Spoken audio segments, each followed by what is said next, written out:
ஓம் சாந்தி 17/7/2024 காலை முரளி. ஓம் சாந்தி.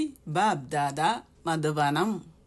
சாராம்சம்: இனிய குழந்தைகளே, சரீரத்தை பார்க்காது ஆத்மாவையே பாருங்கள்.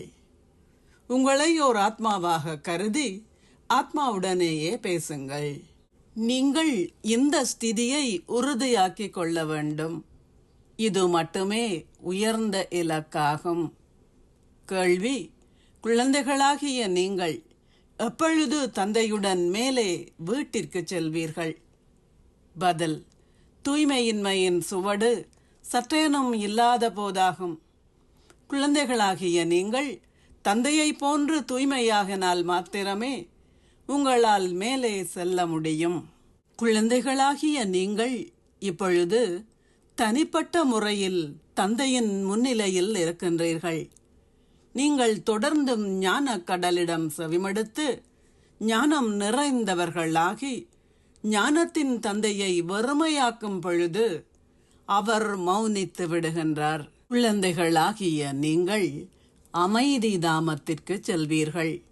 அங்கே ஞானம் வெளிப்படுவது நின்றுவிடும்.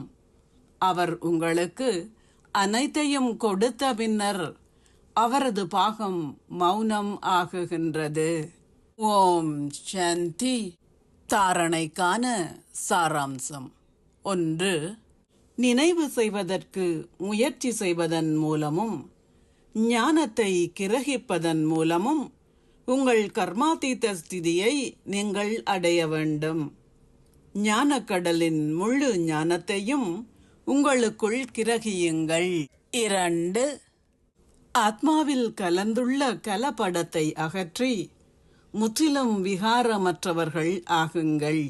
தூய்மையின்மையின் சுவடு சிறிதளவேனும் இல்லாதிருக்கட்டும். ஆத்மாக்களாகிய நாங்கள் சகோதரர்கள் என்பதை பயிற்சி செய்யுங்கள். ஆசீர்வாதம்: உங்களுடைய பொக்கிஷங்களான நேரத்திலும் எண்ணங்களிலும் கவனம் செலுத்துவதன் மூலம் உங்கள் சேமிப்பு கணக்கை அதிகரித்து கோடானுகோடீஸ்வரர் ஆகுவீர்களாக. உண்மையில் உங்களிடம் பல பொக்கிஷங்கள் உள்ளன. ஆனால் உங்கள் பொக்கிஷங்களான நேரத்திலும் எண்ணங்களிலும் நீங்கள் விசேட கவனம் செலுத்த வேண்டும். உங்கள் எண்ணங்களை ஒவ்வொரு கணமும் மேன்மையாகவும் தூய்மையாகவும் ஆக்கினால் உங்கள் சேமிப்பு கணக்கு தொடர்ந்தும் அதிகரிக்கும். இந்த நேரத்தில் நீங்கள் ஒன்றை சேமித்தால் பல மில்லியன் மடங்கை பெறுகின்றீர்கள். இதுவே கணக்காகும். இது ஒன்றிற்கு பல மில்லியன் மடங்கு பிரதிபலனை கொடுக்கின்ற வங்கியாகும். ஆகையால் என்ன நடந்தாலும், நீங்கள் எதனையேனும் துறக்க நேர்ந்தாலும், நீங்கள் தபஸ்யா செய்ய வேண்டி இருந்தாலும், நீங்கள் பணிவாக இருக்க வேண்டி ஏற்பட்டாலும், என்ன நடந்தாலும் நீங்கள் இந்த 2 விடயங்களிலும் கவனம் செலுத்தினால் நீங்கள் கோடானு கோடீஸ்வரர்கள் ஆகுவீர்கள். ஸ்லோகம்: உங்கள் மனதின் சக்தியினால் நீங்கள் சேவை செய்தால் பன்மடங்கு அதிக அளவு வெகுமதியை பெறுவீர்கள். ஓம் சாந்தி. நன்றிகள் பாபா.